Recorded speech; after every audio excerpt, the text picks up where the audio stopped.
Hey everybody, this is Paul and welcome to Driveway Chronicles. Today we're going to be talking about my 2009 BMW 328i and the light switch that kept my lights on and what I did about it. Check it out.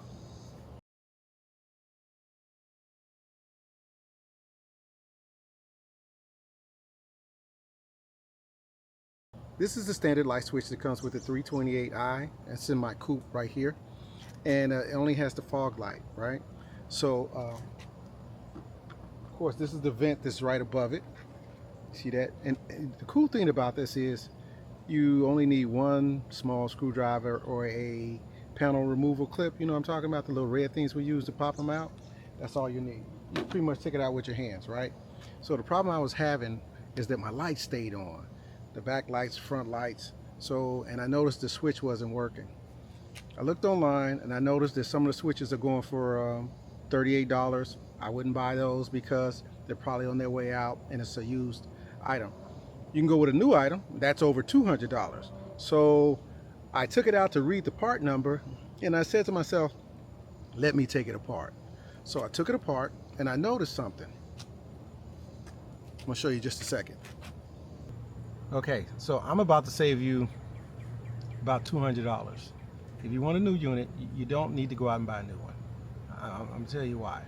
Because you have the automatic setting on your switch here. Here's what I recommend, because I took it apart. So once you remove the back of the light switch, you have the motherboard.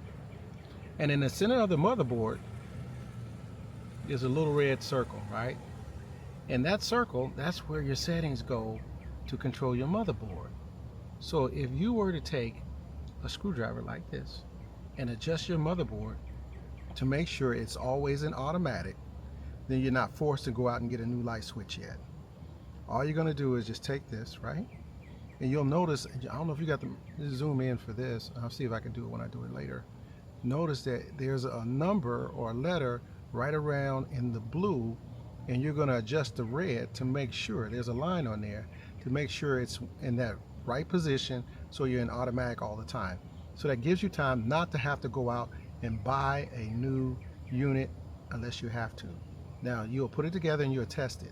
So you put it together, you make an adjustment, put it together, and that switch, this piece right here, I recommend snipping it off because it won't do you anything. It won't do anything for you anyway because everything's controlled right here.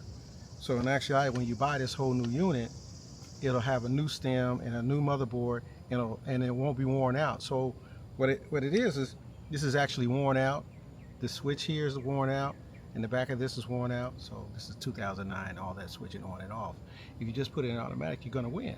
So what I did was I slightly turned it, and I put it back together, and I put it in the car, and it was stuck on automatic.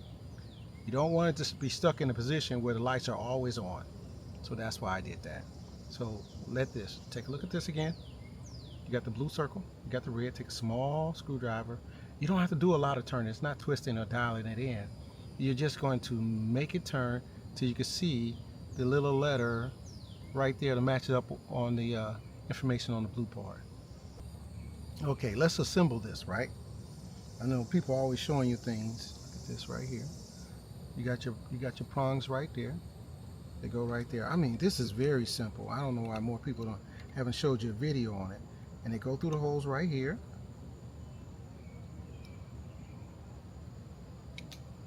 Okay, it's resting there, right? Okay, so now we're ready to test my theory, right?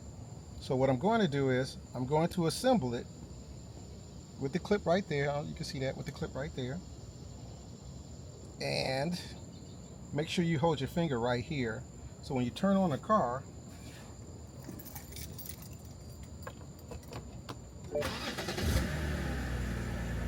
the lights come on. And I'm in automatic. So the sensor can tell us later at night, the lights come on and everything, right? So what we're going to do right now is, you can test it because when you turn your car off, before when the switch was stuck in on, the lights would stay on and it runs your battery down, right? So let's turn the car off. Now the lights go off. Now you can save your money and get yourself another $200 unit, or you could just leave it in automatic and you'll have no problems at all. So it's time to assemble your switch, right? Do not forget this piece right here. If you have fog lights, this must go back into your unit, and it fits, drops right in here.